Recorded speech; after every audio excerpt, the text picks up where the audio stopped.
So in this lesson, we are going to use a couple different programs here. We're going to use Photoshop, and we're actually going to use Illustrator as well to create a live trace, almost like a comic book um, effect with one of our images. So I took one of my favorite people here, Mr. T, and I'm just kind of finishing up right now with the outline. Okay, so I did that with a pen tool. I'm going to go over here now and go to my paths, and I'm going to go to select my little ants. So load path as a selection. All right, just like in the other one, I actually want to keep Mr. T. So what I'm going to do is I'm going to go to select inverse. Okay, so now Mr. T is safe. I can get rid of the background, and now I can go to deselect. Okay, so now I got Mr. T here. And that's all. And so now let's go here and we're going to go to Image, Mode, Grayscale. Okay, it's fine, we can flatten them. So now what we want to do, we want to really make the whites kind of pop out and the darks kind of dark. So what we're going to do here, we're going to go to Brightness, Contrast, Levels, Curves. We'll start with Levels. You can see this is kind of basically like a graph of how dark things are and how light things are. So clearly there's a lot of darks in here. So we're gonna kind of bump up the whites a little bit just to kind of get that nice high contrast. That might be too much for us.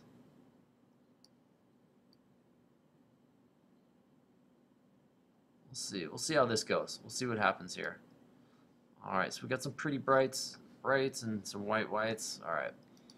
We're also going to kind of go in here and kind of tweak with the brightness and contrast as well, just to kind of keep bumping stuff up.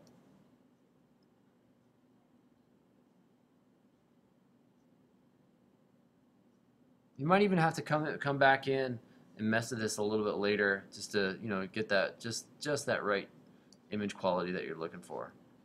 All right, so we'll go with this and see how it goes. Alright, so now we're going to hit File, Save As, Mr.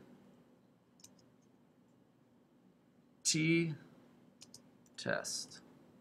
We're going to save that right on the desktop so it's easily accessible. For you, you might want to save it in your save files so that we can get back to it. Because if you save it on your desktop, it's probably going to be gone tomorrow. So put it on your jump drive or somewhere else. Alright, Mr. T JPEG on our desktop. Alright, save, maximum quality, perfect. Alright, so let's actually get out of here. So we're going to minimize this. We're actually going to go open to Illustrator. You can see now that we're in Illustrator. Go over here, there's Mr. T right there. We'll find Mr. T. He pities the fool that loses him. So we'll go in here, drag it, drop it. Alright, look at that handsome devil.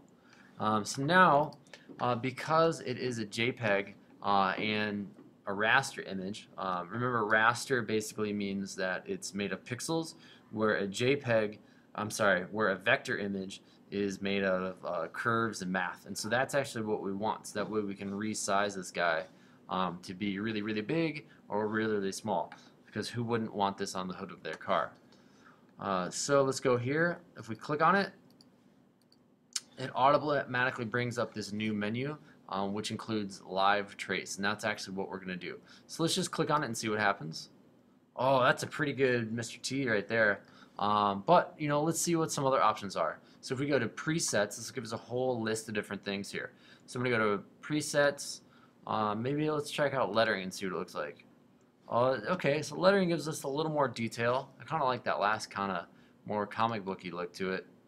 No. Oh, that's not too bad. One color logo.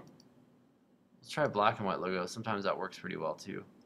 I think I liked our first option the best. So let's go back up to default. Oh man, actually now I'm going to go back to one color logo. Yep, I think for me that's going to be the best. Okay, so now what we're going to do, I'm going to go to expand.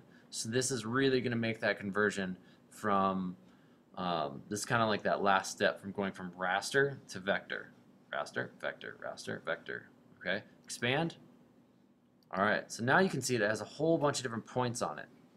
Okay, so now these are actually all different shapes. Alright, so let's undo that. But just for us, let's keep them all together. So I'm going to go like that. So I'm going to select all, option, group. Okay, so that's how you are going to go from a raster image to a vector image. There you go.